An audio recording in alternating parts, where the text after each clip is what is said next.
19 horas, trazendo um resumo dos principais fatos que marcaram esta segunda-feira em Natal, no Rio Grande do Norte, do Brasil e do mundo. Um bom início de semana para todos nós.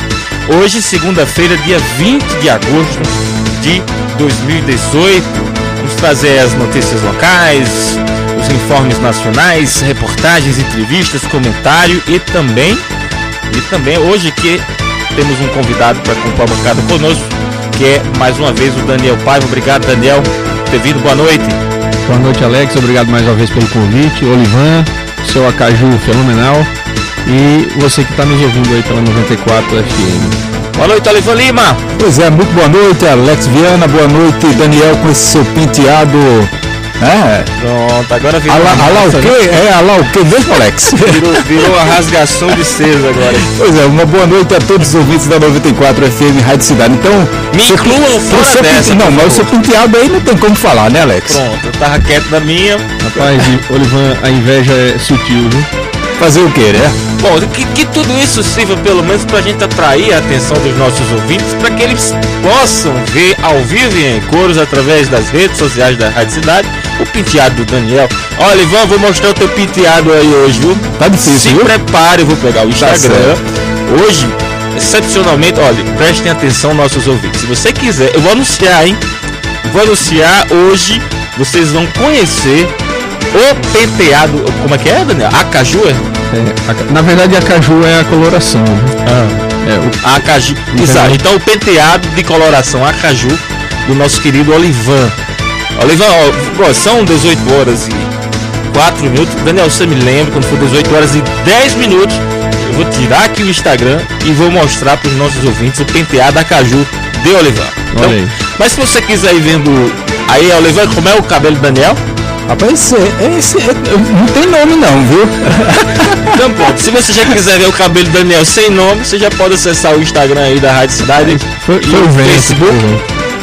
É o 94 FM Rádio Cidade, e você já mata a sua curiosidade, ouvinte amigo, ouvinte amiga. Muito obrigado pela audiência, 18 horas e 4 minutos, já vamos aos destaques da edição de hoje.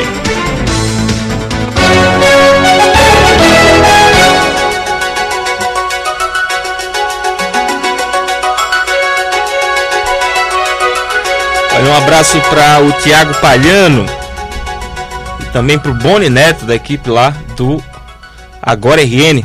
Bom, você confere na edição de hoje. Ministério Público Eleitoral pede que Justiça Eleitoral vete candidatura de Lula à presidência com base na lei da ficha limpa.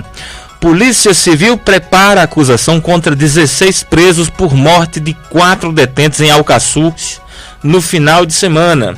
Prefeito de Caicó e mais 9 são denunciados pelo Ministério Público na Operação Tubérculo. Terceirizados da Prefeitura do Natal protestam contra atraso de salários. Você vai conferir também: Departamento Nacional de Infraestrutura de Transportes, DENIT, interdita trecho da BR-101 entre Natal e Parnamirim para obras em viaduto de Neópolis. E no programa de hoje, aqui no Estúdio A, no estúdio número 1 da Rádio Cidade, conversaremos com a candidata do PSTU ao Senado, Ana Célia Siqueira. Tudo isso e muito mais a partir de agora você confere aqui na Rádio Cidade. E eu já vou lembrando a você que você está mais do que convidado a participar do programa. E convido você também a já salvar na sua agenda aí a sua linha direta, o seu contato conosco, com o jornalismo da Rádio Cidade. É através do número 996164494, 996164494, salva assim, ó, canal direto com a Rádio Cidade, jornalismo Rádio Cidade, programa do Alex Viana, programa do Sêmio Timene e da Julisca, programa do Gustavo Negreiros e do Gênero Tinoco, programa da Ana Ruth Dantas, porque através desse zap você fala com todo o jornalismo da Rádio Cidade, ao vivo e em cores. Manda sua mensagem, seu comentário, sua sugestão, sua pergunta, seu elogio, sua crítica, o que você quiser. Manda até uma foto que a gente descreve aqui, né? A gente não pode mostrar. E pode até mostrar nas redes sociais da Rádio Cidade 94 FM. É isso aí, 18 horas e 6 minutos. Olha, a previsão do tempo para esta terça-feira, dia 21, é de muitas nuvens, com possibilidade de pancadas de chuva à tarde e à noite. A temperatura varia entre a mínima de 23 graus e a máxima de 29 graus. Falta 3 minutos pra gente mostrar o cabelo de Olivan. Vamos em frente. Olha aí. Nosso ouvinte não viu, mas o Olivan já saiu ali, já foi dar uma penteada ali, deu uma olhada no Ele ficou com medo, foi? Não sei. Olivan, Alguma coisa aconteceu aí, viu? não tem pra quê nem por quê. Não se assuste, Olivan. Não tem por quê. Olha, Bolsa de Valores de São Paulo operou em alta de 0,39% nesta segunda-feira. O principal índice, o Ibovespa, fechou acima dos 76 mil pontos. O dólar fechou em alta de 1,1% e começou a semana cotada a R$ 3,95. O euro se valorizou 1,5% e terminou a segunda-feira custando R$ 4,54.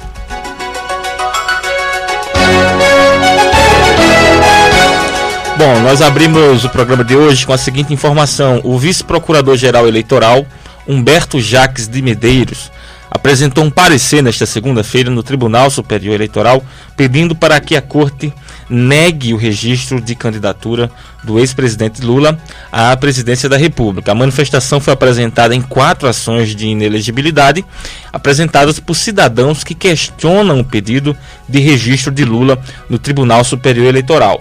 Os pedidos contra a candidatura afirmam que Lula se enquadra nos critérios de inelegibilidade da lei da ficha limpa, já que ele foi condenado pelo Tribunal Regional Federal da 4ª Região por corrupção passiva e lavagem de dinheiro no caso do Triplex.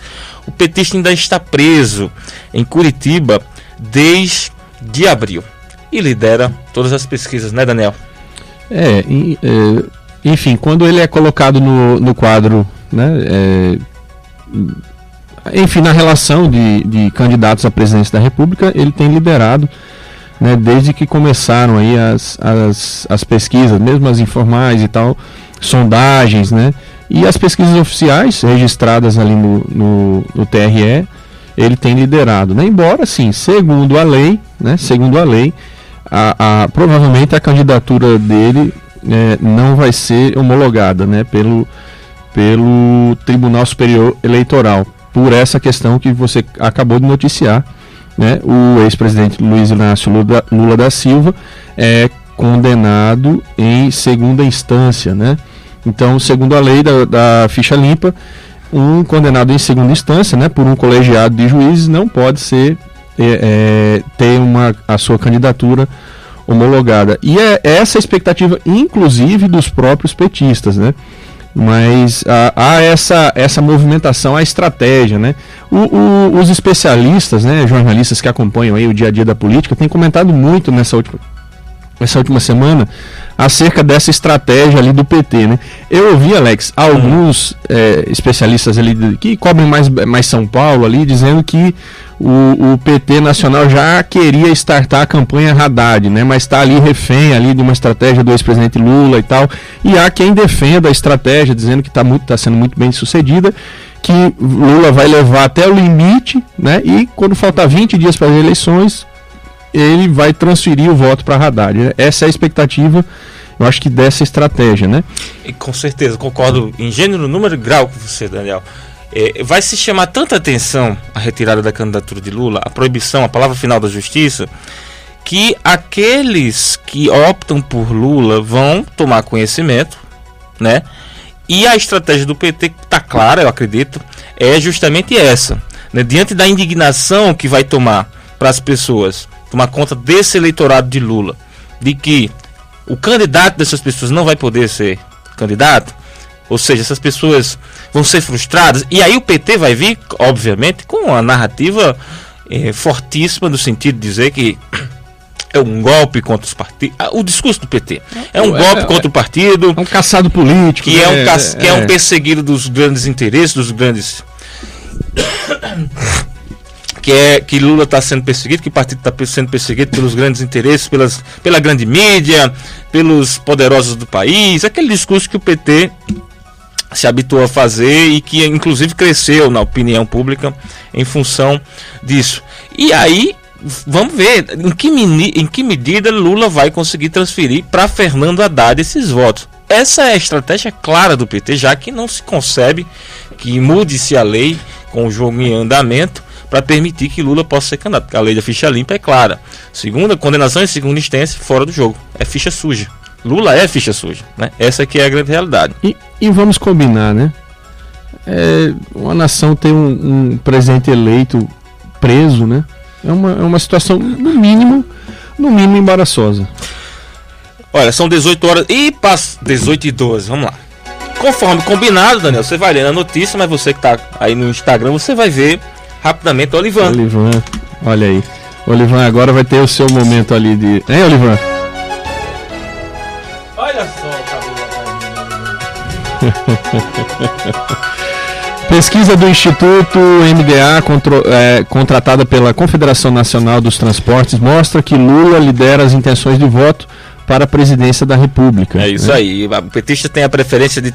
Bom, 37,3% dos eleitores ouvidos na pesquisa. Em segundo lugar, Jair Bolsonaro, do PSL, registrou 18,3% das intenções de voto. Tudo isso na pesquisa estimulada. Na sequência, aparece Marina Silva, da Rede, com 5,6%. O candidato PSDB, Geraldo Alckmin, né, com 4,9%. E Ciro Gomes, do PDT, com 4,1%. O senador Álvaro Dias, do Podemos, tem 2,7%. E os outros candidatos não chegaram a pontuar 1%. Então vejamos, Lula 37,3%, Jair Bolsonaro 18,3%, Marina Silva 5,6%, Geraldo Alckmin 4,9%, Ciro Gomes 4,1%, Álvaro Dias 2,7%, os demais não pontuaram 1%. Muito nitidamente aquilo que nós comentávamos há pouco, né? Lula com quase 40% das intenções de voto e com menos da metade disso aparece o segundo colocado, Jair Bolsonaro. É um capital violento, é um capital que o PT tem a sua estratégia, vou repetir aqui, de fazer com que o partido saiba aproveitar da melhor maneira possível, tanto na disputa presidencial, ou seja, tentar transferir parte desses votos para Fernando Haddad, quanto também, aí eu trago já um dado novo aqui para nossa mesa, transferir para os candidatos ao governo, aos governos do Estado, do Brasil, né, ao Senado e, sobretudo, a deputado federal e deputado estadual, por que não? O PT tem uma estratégia nítida de eleger o maior número possível de deputados estaduais, né? Inclusive, se você perguntar a um petista, é preferencial eleger um governador ou um deputado federal? Para o partido, para o projeto nacional do partido, é melhor um deputado federal, pelas razões que nós já conhecemos, porque quanto maior a bancada de deputados federais, representantes do povo, não é nem de senador são 3 e ponto, por estado, mas quanto mais deputado federal for eleito, mais o partido tem direito a fundo partidário e a tempo de TV, né? E portanto o político está sempre pensando na próxima eleição, né? Então ele trabalha hoje, mas com o olho no peixe e o outro no gato, né? O peixe está hoje e o gato está amanhã. Então ele fica ali já pensando nessa estratégia. Só lembrando, Alex, que essa pesquisa foi a estimulada, né? Quando são apresentados os nomes dos candidatos para as pessoas que é o que acontece nas urnas. Na urna Justamente. Você tem já os nomes lá escolhidos, você vai escolher aquele listados e você vai escolher aquele. Bom, para finalizar essa informação, a pesquisa foi realizada entre os dias 15 e 18 de agosto de 2018 e ouviu 2.002 pessoas. Isso em 137 municípios de 25 estados brasileiros. A margem de erro é de 2,2 pontos percentuais, com 95% de nível de confiança, e está registrada, o levantamento está registrado no Tribunal Superior Eleitoral sob o número 9086/2018.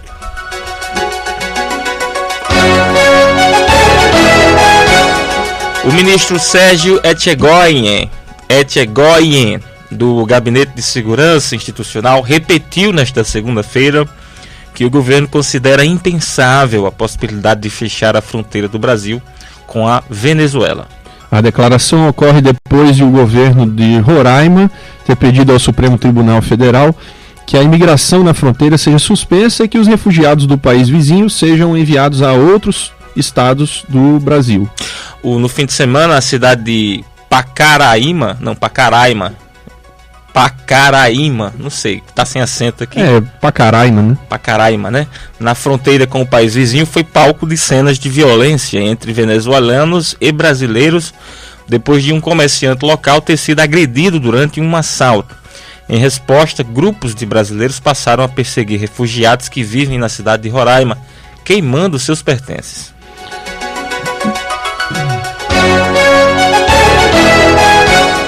Bom, a Polícia Civil vai indiciar 16 homens que já cumprem pena na penitenciária Rogério Coutinho Madruga, mais conhecida como Pavilhão 5 de Alcaçuz, pelas mortes de 4 presos cujos corpos foram encontrados na manhã deste domingo, dentro da unidade. Segundo o delegado Marcelo Aranha, da Delegacia de Nísia Floresta, na Grande Natal, apenas 2 suspeitos negaram o crime. Ainda de acordo com o delegado, as vítimas eram da facção criminosa PCC, antes de se filiarem ao sindicato do crime. Porém, os companheiros da nova facção acreditavam que eles estavam repassando informações ao PCC.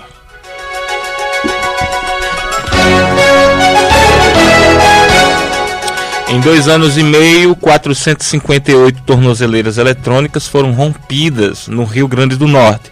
Neste mesmo período, mas sem o uso do dispositivo, o número é ainda mais alarmante. 1.800 presos deixaram de obedecer às regras do regime semiaberto e também se tornaram fugitivos da justiça. Os dados são do juiz Henrique Baltazar Vilar dos Santos, titular da Vara de Execuções Penais de Natal, após acesso à Central de Monitoramento Eletrônico da Secretaria do Estado da Justiça e da Cidadania. O uso de tornozeleiras eletrônicas como alternativa de monitoramento para presos do regime semiaberto no Rio Grande do Norte começou em fevereiro de 2016. Desde então, ainda de acordo com o magistrado, 2.938 apenados receberam o dispositivo. Atualmente, 1.163 presos são monitorados em todo o estado do Rio Grande do Norte. Olha, um número muito expressivo, né? 458 tornozeleiras foram rompidas no Rio Grande do Norte. Mostra que esse sistema ele precisa ser aperfeiçoado, seja a fiscalização, seja o próprio sistema, né? Um material de que é feito, enfim, né? E outro dado que chama bastante atenção também: 1.800 presos deixaram de obedecer às regras do regime semiaberto, ou seja, a pessoa tem direito a um benefício ali, né? E termina fugindo. Coisa de brasileiro? Não. Coisa de... Isso só acontece no Brasil, né? Ou em país de terceiro escalão. Uma informação útil aqui, né? Não acontece nos Estados Unidos, não acontece na Europa, em países europeus. É coisa que só acontece no Brasil. Você vê, é uma notícia, a gente tá tão acostumado a esse tipo de notícia, mas isso é uma notícia tão reveladora da situação trágica que nós vivenciamos, né? As regras não são cumpridas, as leis não são cumpridas, e uma coisa tão séria, né? Você permitir com que criminosos que estão cumprindo pena consigam escapar assim de maneira tão fugaz, né? 1.800 presos fugiram, né? Rompem, né? Estouram ali a tornozeleira. Não, tornozeleira foram 458. Esse caso aqui são dos presos que cumprem semiaberto. São 1.800 presos que estavam cumprindo semiaberto. Na hora que foi para a parte aberta, semiaberto você passa o dia fora, você pode trabalhar se conseguir e volta para dormir na cadeia. Nesse caso o cara aproveitou e fugiu, tornou-se fugitivo. Já que eu tô aqui fora mesmo, né? Pois é. E um detalhe sobre a tornozeleira, sabe? Ela assim como o celular, né, que você carrega, os smartphones hoje, as baterias duram no máximo 1 dia, 2, né? Quem usa pouco e tal. Mas ela tem que ser carregada diariamente, sabe? Eu tava no hospital eletrônico, né? Tem uma coisa que chip, tem um localizador ali. Entendeu? O camarada não pode assim passar longo, sei lá, 1 dia assim no ar, porque a coisa descarrega e ele tem problema, né? Então tem toda uma manutenção ali para ser feita. 18h21 na capital do Rio Grande do Norte.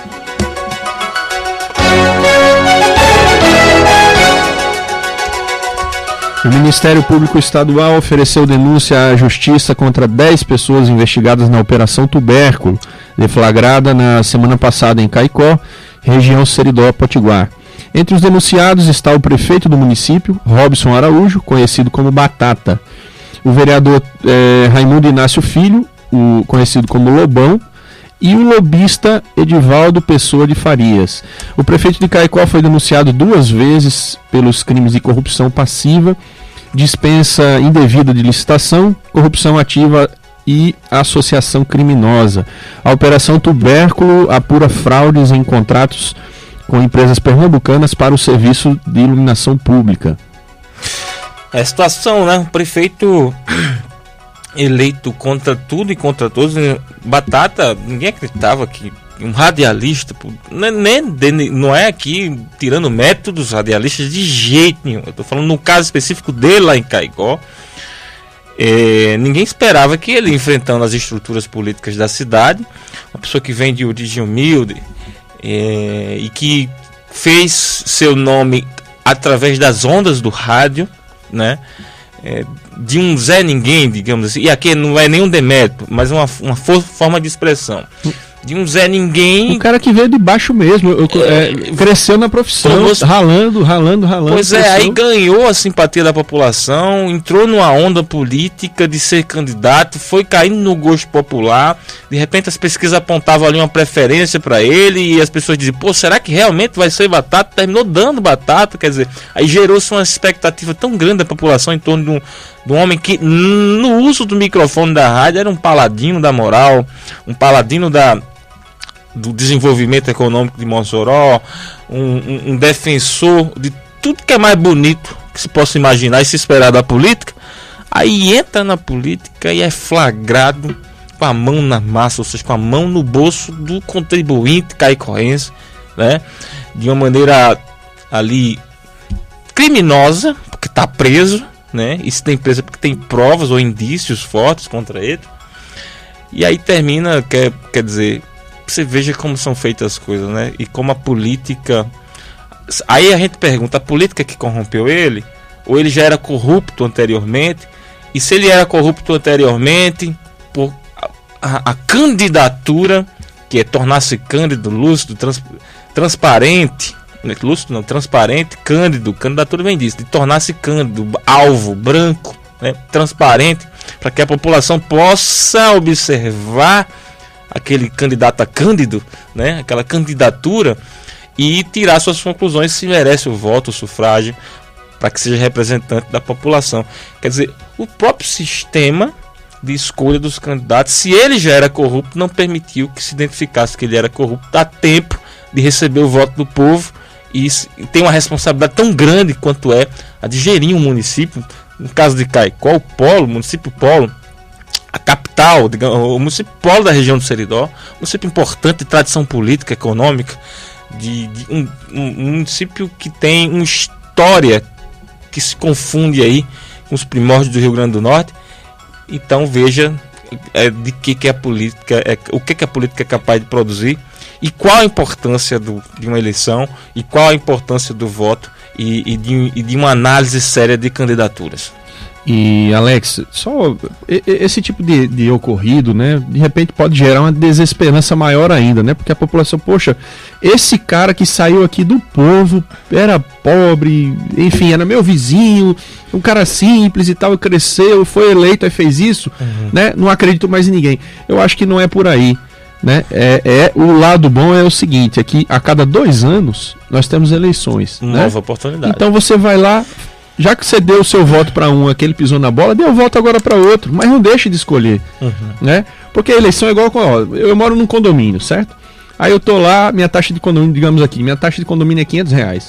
Aí tem uma reunião de condomínio, eu não fui. Quando eu chego, que eu abro meu boleto de condomínio no mês seguinte, tá lá R$1.000 de taxa de condomínio. Aí eu, rapaz, síndico, que negócio é esse aqui, cara? O condomínio é 500, agora tá 1.000. Aí ele disse, não, é porque a gente decidiu na reunião e você não estava. Eu disse, não, mas eu não aceito não, mas não tem aceito o estatuto do condomínio, diz que a Assembleia é soberana. Pronto, vou engolir ali mais quentinho, goela abaixo, porque eu não fui lá escolher. E pagar o preço da omissão. Justamente. Perfeito exemplo, Daniel. 18h26, eu tenho um recado para você. Sabe aquele amigo que acelera mais do que o permitido para chegar em casa um pouco mais cedo? Pois é, saiba que futuramente ele poderá fazer parte das estatísticas que apontam o excesso de velocidade como uma das maiores causas de acidentes de trânsito fatais. Dirigir acima do limite de velocidade nas ruas de Natal ou do estado põe em risco não apenas você e sua família, mas também as pessoas que não têm nada a ver com isso. Por isso, pense bem. Sua atitude vale mais do que 1000 palavras. Mude o Trânsito, Mudando Você, uma campanha do Departamento de Trânsito, Governo do Rio Grande do Norte.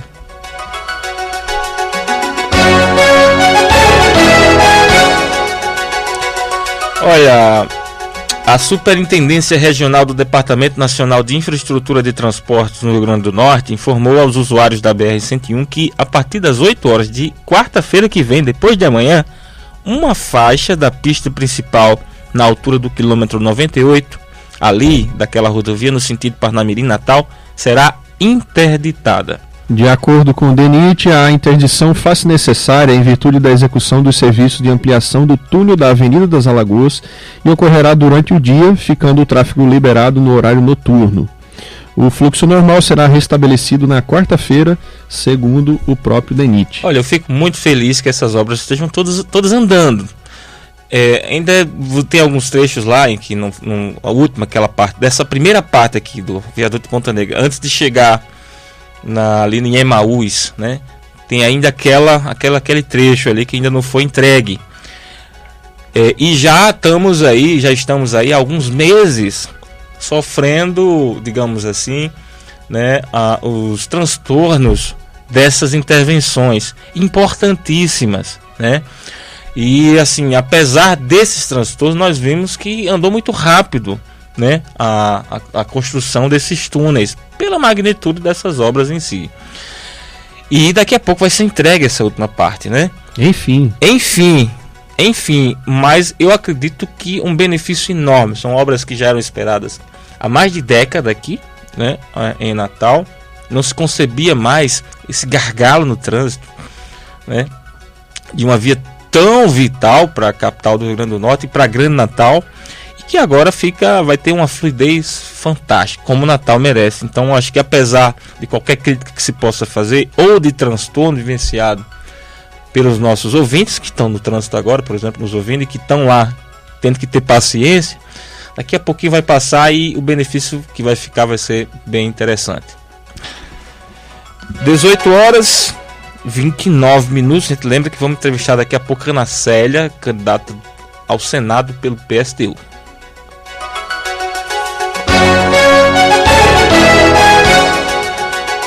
Olha, que bebida e direção não se misturam, todo mundo sabe, mas pare para pensar um pouco. Alguma vez, algum amigo, parente ou até mesmo você já burlou, nem que seja um pouquinho, essa regra? É aqui perto, eu bebi pouco, não se preocupe, eu sei dirigir? É muito comum ouvirmos essas frases de alguém que bebeu e dirigiu. Mas você sabia que cerca de 75% das mortes no trânsito vem dessa mistura? Não arrisque nem por um pouquinho. Pense bem, sua atitude vale mais do que 1000 palavras. Mude o trânsito, mudando você. Uma campanha do Departamento de Trânsito, Governo do Rio Grande do Norte.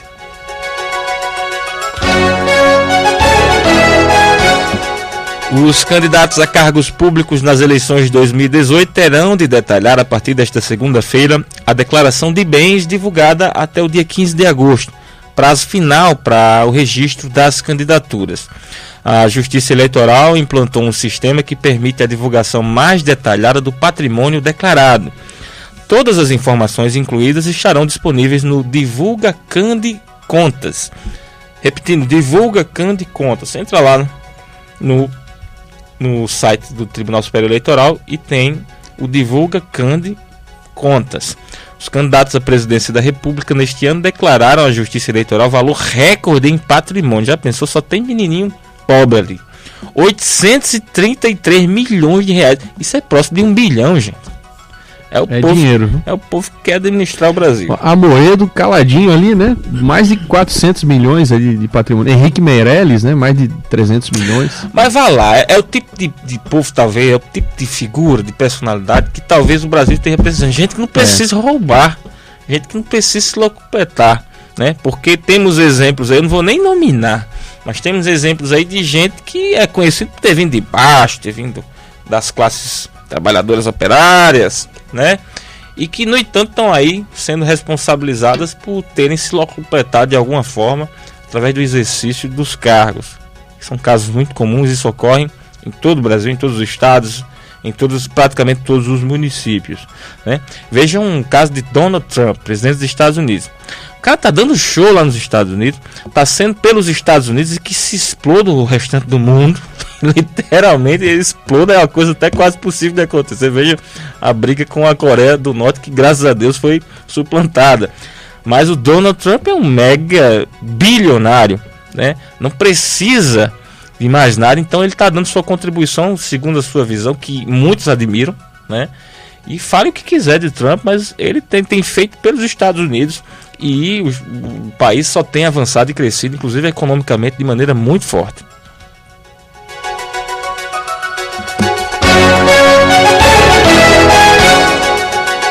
O SAMU estadual informou nesta segunda-feira que vai renovar sua frota de ambulâncias. Até o final do mês de agosto, 32 veículos novos estarão atuando nos atendimentos. 8 ambulâncias serão do tipo UTI móvel. Atualmente a frota do SAMU, né, possui um total de 39 ambulâncias, número que atende às exigências do Ministério da Saúde. As novas unidades deverão substituir as que apresentam maiores desgastes, né, devido aos muitos atendimentos, uniformizando a frota com veículos novos. Olha, são 18 horas e agora 33 minutos. Nós vamos fazer o nosso primeiro intervalo comercial. É 1 minuto, já voltamos. Você está ouvindo Cidade Agora, com Alex Viana. Gostaria de convidar você para um evento inédito aqui em Natal. O Workshop das Famílias Empreendedoras. Evento ligado ao universo das empresas familiares. Teremos palestrantes experientes em aspectos de gestão e sucessão nas empresas familiares e cases locais que vão discorrer sobre suas experiências na sucessão. Dia 28 de agosto no Holiday Inn. Inscrições pelo www.familiasempreendedoras.com.br. Mais informações 99431-0808. Patrocínio Sebrae RN, Fierne, UniRN, apoio 94 FM, a sua Rádio Cidade. Vem ver o que o Brasil tem pra mostrar, Brasil, mostra Brasil. Venha se surpreender e economizar muito. De 31 de agosto a 9 de setembro, a partir das 16 horas, na Arena das Dunas. Você está ouvindo Cidade Agora, com Alex Viana.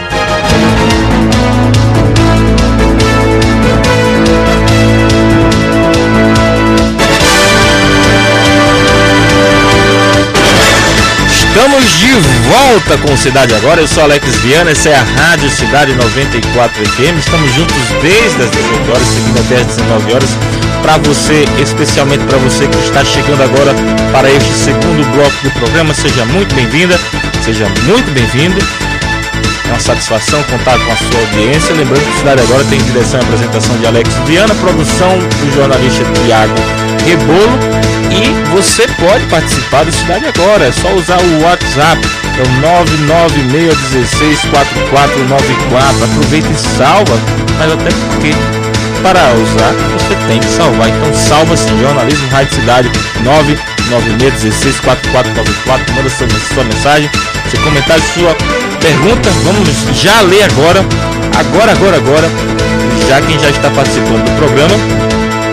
Lembrando que hoje é segunda-feira, dia 20 de agosto. Dizem que agosto é o mês de desgosto, né? Você concorda com isso? Mas responde já. Responde já. 20 horas, 18 horas, Oliveira, 18 horas e 36 minutos.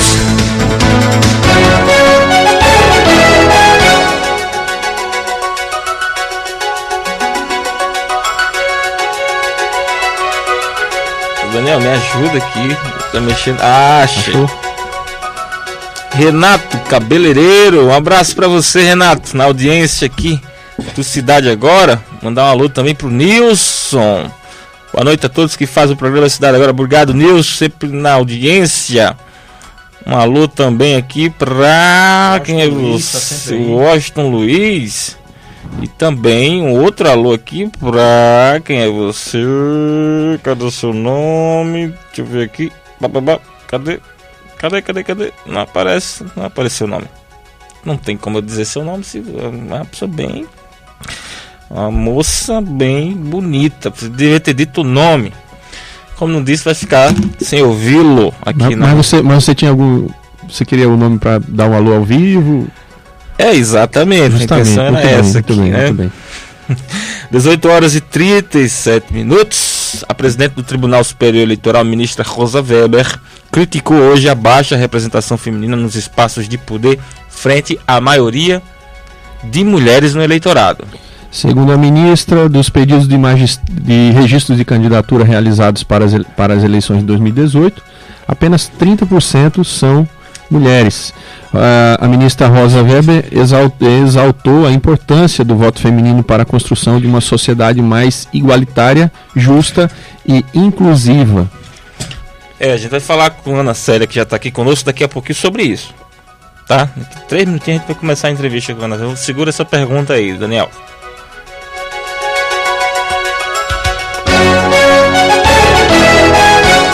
Olha, a Caixa Econômica Federal cortou despesas administrativas e colocou o pé no freio no oferecimento de crédito comercial para organizar suas contas sem depender de suplementações. Eu coloquei pé no... Eu acho que a sonoplastia descasou aqui. Eu botei pé no freio, mas fiz um barulho de acelerar, né? Justamente. Como é que seria o barulho, Olivan? Como é que seria o som? Que barulho? O som. Aí é difícil, viu? Pisar no freio. A freada, né? Aí já é uma ciscada, como diz lá no interior, né? Justamente. Lá em São Paulo é ciscada também? Ciscada lá em São Paulo é quando alguma ave faz o pezinho assim pra trás, sabe? Mas isso é aqui também, no Rio Grande do Norte. Tá mas certo. Em termos de... Olha, Ivan, você conhece ciscada também aqui? Ciscada de bicicleta também, a gente fazia isso. Rapaz, eu tenho um primo, Érico Filho, é dentista, né? Um abraço se ele tiver. Ele sempre tá trabalhando aqui em Natal também, mas tem base em Açu. E, na adolescência, o que esse cara fazia de bullying comigo? Porque eu vinha pra cá, passar férias, aí era só portão e tal, não sei o que. Aí ele ficava tirando uma onda comigo. Ele pedia pra eu repetir as palavras pra ele ficar rindo, junto com 7 colegas assim na calçada da casa dele, né? E não teve jeito, ainda tô com Alex. portão, né? Mas na verdade meu sotaque já misturou um pouquinho, né? Mas, enfim. Na verdade. Ô Alex, fala, Olivan. manda um abraço aqui pro pessoal aqui do Face, que tá pedindo, né? A turma do Face aqui, viu? Tá mandando Vamos lá. o Edilson Cunha Viana. Olha só. Marisete Moura, Francisco Costa Lima, Carla Rios, Fran Souza. Esse nome não me é estranho, Edilson Cunha Viana. Né? Fran Souza, também a Joana Tavares, a Abraço, pai. Liana Oliveira e o Jonas Joaquim Lima. Essa galera toda aí curtindo e ouvindo o Cidade Agora. Essa Liana Oliveira também não me é estranha. Sim. Obrigado, mãe, pela audiência. Edilson Fernandes também, viu? Tá aqui na Grande Edilson Fernandes. Meu Deus. É o grande casal nota 1000 ali de Conjunto Ponta Negra, né? Tá certo. Com certeza, e mora no meu coração. Bom, 18 horas 40 minutos em ponto. Chegamos ao nosso momento da entrevista.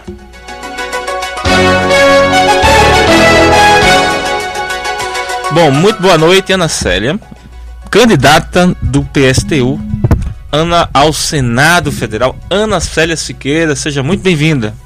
Boa noite, Alex. Boa noite a todos os ouvintes. Daniel Paiva está a aqui Daniel conosco. Paiva também. E Boa noite. Olivan Lima está conosco. Antes de qualquer coisa, a gente agradece aí o espaço e o convite para estar aqui dialogando com vocês. Não é a sua primeira candidatura a cargo público. Qual é a sua eleição essa? Essa me parece que é a quinta.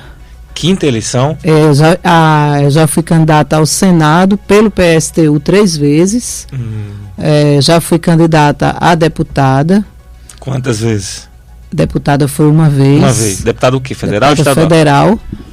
E em Ceará-Mirim, a cidade onde eu moro, eu já fui candidata a vereadora e candidata a prefeita. Desde 2002 que eu venho participando dos processos, não todos exatamente, mas com essas candidaturas. E você falou 3 vezes ao Senado. Por que o Senado? 3 vezes ao Senado. Foi a minha primeira candidatura, o meu primeiro desafio, ser candidata pelo PSTU. Primeiro, é muito importante dizer que ser candidato pelo PSTU, diferente da maioria dos partidos, não é uma pretensão individual, não é um projeto pessoal. Eu quero ser candidato e por isso eu entro no partido. No PSTU é o contrário. Eu estou no PSTU e por isso eu viro candidato, desde que a gente queira, evidentemente, porque nós defendemos algumas bandeiras que entendemos que precisam ser discutidas no Senado. Hoje eu te diria, sem sombra de dúvida, até apoiando um dado que você falou aí recentemente, nós precisamos levar para dentro do Senado o debate da presença das mulheres, como também da presença dos negros. Eu sou militante do movimento negro e os dados apontam de que de 81 senadores que existem naquela casa, mais de 80% é formado de homens e homens brancos. É uma minoria muito, muito pequena de negros e me parece que só uma senadora negra. Quer dizer... E nós precisamos levar esse debate. Como militante do movimento negro, como militante mulher, é oportuno e necessário fazer esse debate com os grupos que eu represento. Quer dizer, e não representa a quantidade de congressistas proporcionalmente à população negra, né? Há uma discrepância aí, uma disparidade gigantesca. Com certeza, com certeza. Se você pegar a proporção de negros, brancos, pardos, enfim, e as outras distinções que existem, há uma disparidade muito grande, não é isso? Você tem esse dado? Não, aqui detalhado assim eu não tenho. No entanto, exatamente, tem relação... Qual é a população negra brasileira? Unicamente, não tenho agora, não. Mas assim, não representa, é um número muito Google, pequeno. Né? Isso, na verdade, se a gente for ver, a representação dos negros na política, nos cargos eletivos, ela é muito pequena. É assustador. Eu estava lendo semana passada. Negros representam 54% da população do Brasil, segundo o IBGE. Mais da metade. O Brasil é o país de população, o país de população negra fora do continente africano é o Brasil. Primeiro país de população negra fora do continente africano. E por que a senhora acha que não se tem essa representação? O negro não vota no negro?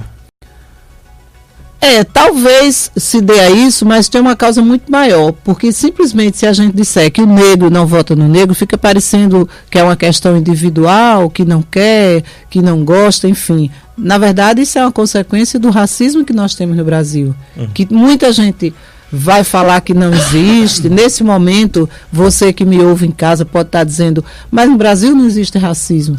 Nós padecemos de uma coisa chamada mito da democracia racial, que está implantado nesse país desde há muitos anos atrás, que faz com que se diga que não existe racismo, mas na prática a gente vê todos os dias ele acontecer. Inclusive hoje ele mata, porque a mídia, a todo instante, ela vem mostrando, por exemplo, que nos dados da violência, que é assustadora no nosso país e no nosso estado, os negros são a parte significativa da população que está sendo morta aí todos os dias. Os negros estão nos piores postos de trabalho. 70% da população negra está aí nos piores postos. Ou está desempregado ou está no subemprego, que é aquele emprego que não tem carteira assinada, que não tem uma jornada definida, que não tem direitos garantidos. Isso é o que, senão uma consequência do racismo. Um racismo histórico que foi relegando essa parte da população, que hoje chega a mais de 50%, a pior condição. É um dado muito forte, expressivo. 54% da população brasileira é negra. E eu pergunto a você, dentro desse contexto, o negro ele é vítima do racismo ou ele também é racista? Até pela cultura, pela carga cultural que ele recebe, isso é uma coisa que é possível de acontecer. Olha, Alex, eu te digo com certeza, o negro, até por uma questão digamos, até por uma questão gramatical, é impossível o negro ser racista. Agora, o negro, ele é consequência de uma cultura que vem dizendo há muitos anos que ele não tem direitos, que ele não deve lutar, que ele não tem o direito de ser representado. Então, muitas vezes ele não se vê no lugar de alguém que está dizendo ali que o representa. Existe hoje um discurso, um debate, até as organizações, de certa forma, têm levado a alguma coisa que a gente pode considerar positiva. Existe hoje a ocupação de determinados espaços hoje pelos negros que nós não víamos há algum tempo. Isso é visto, é fato, e usa-se muito a expressão empoderamento, principalmente das mulheres, com o assumir dos seus cabelos, enfim, com a moda, mas isso não caiu do céu, isso é fruto de um setor que luta e que vem reivindicando. Porém, ainda há muito desse sentimento de dizer assim, política é coisa para rico, política é coisa para filho de rico. Para elite. Para elite. Eu sou de uma cidade interior que as pessoas acham que, por exemplo, que é legítimo um rico, por mais corrupto que seja, por mais que esteja na lista aí da corrupção, né, que leva metade dos partidos aí, ou mais da metade, e é legítimo que o filho dele, que nunca fez nada pela comunidade, de repente apareça candidato. E ninguém questiona a que cargo. Agora, um trabalhador, uma mulher trabalhadora, negra, que é candidata, as pessoas dizem assim, tem que começar de baixo, tem que ser candidata a vereadora. Estou falando, e não estou falando por alto, não, estou falando da minha experiência. Quando a gente se candidata a vereadora, aí vem alguém e diz assim, não, mas para se candidatar a vereador tem que ter dinheiro para gastar, para poder fazer com que as pessoas votem. E nessa leva aí dessas pessoas que estão achando que tem que eleger, que tem que votar, é pobre que acha que tem que votar em rico. E nesse meio estão a maioria dos trabalhadores, a maioria dos pobres, que são os negros. Então não é uma coisa específica do negro dizer que não vota em negro. Ele está no meio aí dessa população pobre que foi educada a achar que não tem o direito de opinar, que não tem o direito de participar dos espaços de poder. Então, as pesquisas dão conta de que quando o negro milita nos partidos, ou na maioria dos partidos onde ele atua, ele fica sempre numa posição secundária, ele fica ajudando a eleger, às vezes eles saem candidatos naqueles partidos que dizem, vamos tirar aqui vários cargos, porque o mais votado a gente consegue eleger. Então o negro ele entra naquele grupo que vai estar fazendo campanha, mas sabe que não está ali concorrendo a uma posição. Então ele não vai ocupar os espaços de poder, ele ajuda alguém a chegar lá, mas ele não se dispõe a dizer, não, quem vai sou eu. Dentro do próprio partido muitas vezes existe isso, porque o racismo está em todo canto. Verdade. Olha, nós estamos conversando com Ana Célia Siqueira, que é candidata ao Senado pelo PSTU. E eu queria aqui fazer um apelo aqui, uma crítica na verdade, porque a informação que nos chega aqui é que o trânsito ali na Salgado Filho com a Avenida Antônio Basílio está totalmente congestionado nesse exato momento e não tem um guarda de trânsito para organizar. Lamentável isso aí, viu? Aliás, isso ocorre em vários momentos e em vários pontos da cidade. Tem dia que tá cheio de amarelinho. Quando você faz qualquer coisinha que se assemelha a estar errado no trânsito, cai 10 amarelinhos do nada, assim, querendo lhe multar. Os amarelinhos multam, mas multam com força. Mas na hora de organizar o trânsito, parece que eles somem, né? Então aqui, ó, Salgado Filho com Antônio Basílio está totalmente congestionado e não tem um guarda de trânsito para organizar. Lamentável. Olha, 18 horas e 50 minutos. Ana Célia, como é que vai ser a estratégia de campanha do PSTU para as eleições deste ano? Nossa estratégia de campanha, eu vou até brincar um pouquinho, porque o negócio é sério. Nós vamos ter que fazer como Milton Nascimento diz naquela música, sabe? Todo artista tem dia onde o povo está. O PSTU vai estar onde os trabalhadores estiverem e o povo estiver. Porque na mídia nós vamos estar muito pouco. A mídia que eu falo, a televisão, né? Sim. A democracia, na mídia nesse momento, exatamente, né? É por isso que eu estou dizendo. Há alguns espaços de televisão que nós aliás, vou aproveitar essa sua deixa para ressaltar aqui como a Rádio Cidade é democrática, né? Aqui a nossa orientação é muito simples e direta. Dá o mesmo espaço a todos os candidatos. Ótimo. É o que expressa a nossa direção a todo o corpo de jornalismo. Mas, e nós parabenizamos por isso, porque é isso que tem que ser, né? Na verdade, o espaço de televisão que nós costumeiramente utilizávamos, já dizendo que era pequeno, todo mundo sabe disso, esse ano nós não vamos ter. Então, a nossa candidata a presidente, a Vera Lúcia, a Vera vai ter 6 segundos de televisão. 6 segundos. O que é que um partido diz? Um candidato diz em 6 segundos. Meu nome é... Né? É muito pequeno. Então, nós vamos fazer um trabalho muito mais atuante no sentido de estar junto do povo, de estar nas periferias, de estar dialogando com os trabalhadores, nos locais onde nós estivermos, pudermos nos organizar, estar ao máximo, e muita campanha nas redes sociais. Então a gente já apela para os apoiadores, para os nossos eleitores que multipliquem ao máximo os nossos materiais, que cada um não seja só um eleitor, seja também um replicador, um multiplicador dos nossos materiais. Ainda bem que a gente tem espaços como esse aqui, essa é a segunda entrevista que eu dou, né? Houve um debate semana passada na Band, o nosso candidato Dário Barbosa estava lá, ainda bem que não é uma coisa totalmente homogênea e não tem espaço nenhum. Lamentavelmente existem as exceções não positivas, né? Mas existem casos positivos, como é o da Rádio Exato, Cidade. E nós vemos isso, por isso que nós falamos assim, sem querer entrar em polêmica frontal com ninguém, mas dizendo que isso mostra de fato que nós não temos uma democracia no país, porque não tem lógica que num momento desse eleitoral os partidos, principalmente os candidatos majoritários ao cargo de presidente, não tenham espaço de tempo igual para apresentarem suas propostas. Sabe-se muito bem, e não é a justificativa congressual que eles dizem, não tem a obrigação de chamar, é simplesmente para evitar de que algumas coisas sejam ditas e a gente tenha que ouvir aqueles debates que muitas vezes é mais do mesmo, porque é o mesmo filme repetido a cada eleição. Deixa eu fazer uma pergunta para a senhora. Isso é uma pesquisa agora, tal do capitão Stevenson na frente aí na liderança. A senhora já disputou a quinta eleição, está no partido político há muito tempo, ele já tem uma estratégia diferente, ele rejeita a questão do partido. Como é que você avalia essa posição dele na pesquisa e o nome dele?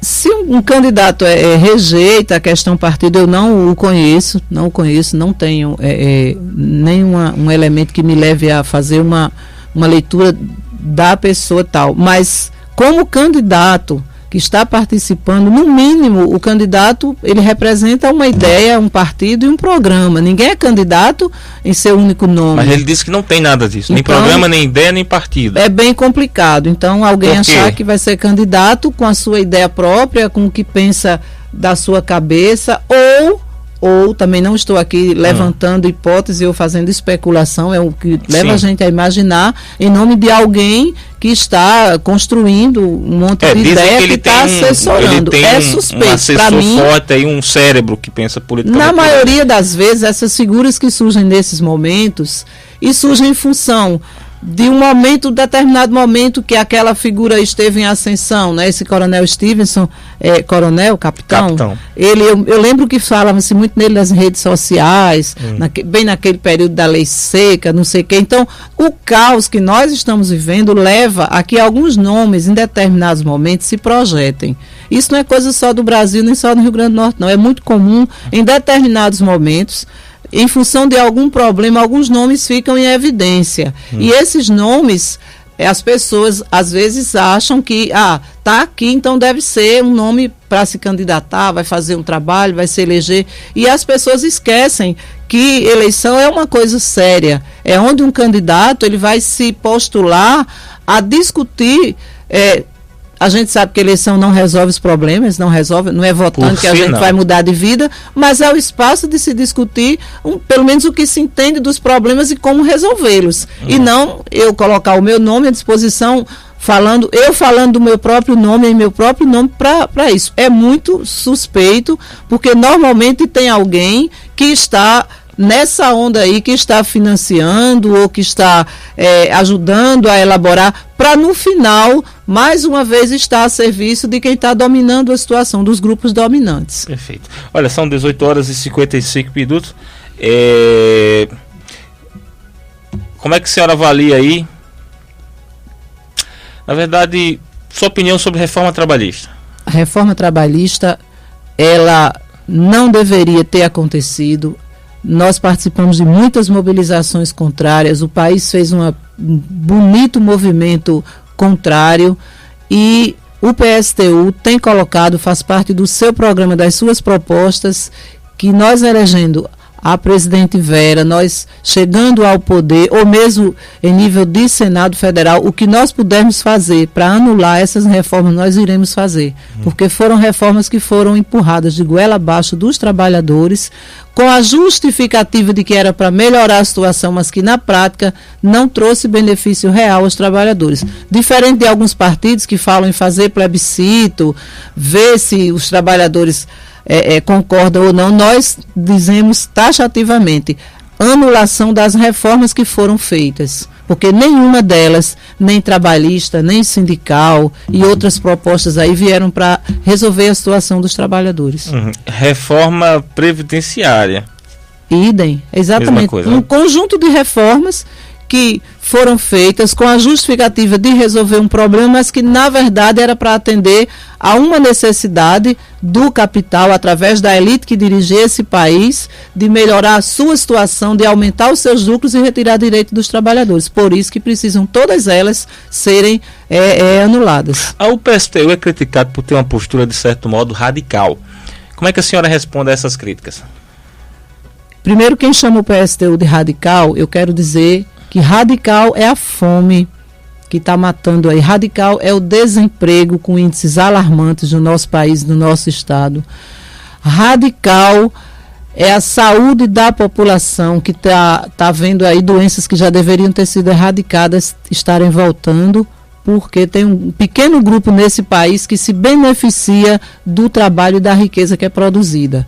Então o PSTU apenas vai na raiz da questão. E qual é a raiz da questão? Nós vivemos num país cuja população está cada dia mais abandonada, os serviços sociais completamente relegados ao desprezo, enquanto se produz riqueza para exportar, enquanto se envia dinheiro para pagar uma dívida e em nome desse pagamento de dívida deixa de se investir nas áreas públicas e o preço que paga é a população que está perdendo direitos. Então o PSTU tem uma lógica que diz o seguinte: a eleição não resolve os problemas porque precisa que a população se organize para resolver esses problemas, a mesma população que se organiza todos os dias para sobreviver e para reivindicar seus poucos direitos onde é possível, porque o brasileiro nunca cruzou os braços, diferente de alguns candidatos que dizem que brasileiro é acomodado. Isso não é verdade. E o PSTU diz o seguinte: vamos nos organizar, virar esse jogo, porque a eleição por si só não vai mudar as coisas. Perfeito. Bom, conversamos com Ana Célia Siqueira, candidata ao Senado pelo PSTU. Ana Célia, nosso tempo chegou ao fim. Muito obrigado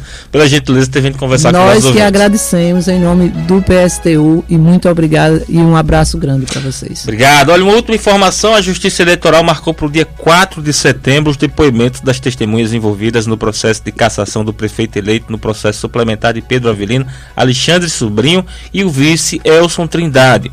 O processo tramita na 17ª Zona Eleitoral e após a oitiva das testemunhas de acusação e de defesa no Fórum Municipal Caio Pereira de Souza, em Lages, o processo entra na fase de alegações finais para depois ser sentenciado pela magistrada Gabriela Edivanda Marques Félix. É isso aí, chegamos ao final do programa. Queria agradecer imensamente a audiência dos nossos ouvintes, a sua audiência. Desejar um excelente finalzinho de segunda-feira, bom descanso. Vamos começar a semana em paz, com Deus no pensamento, Jesus no coração. Que Deus possa nos abençoar e que tenhamos todos uma excelente semana. Até amanhã às 18 horas, se Deus quiser. Tchau. Você ouviu Cidade Agora com Alex Viana. ZYD 511, Rádio FM Cidade do Sol Limitada, 94,3 MHz, Natal, Rio Grande do Norte. Vem aí a Voz do Brasil.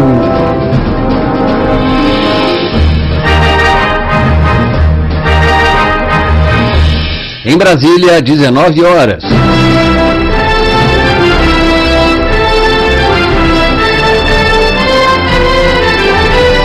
Está no ar a Voz do Brasil. As notícias do governo federal que movimentaram o país no dia de hoje. Olá, boa noite.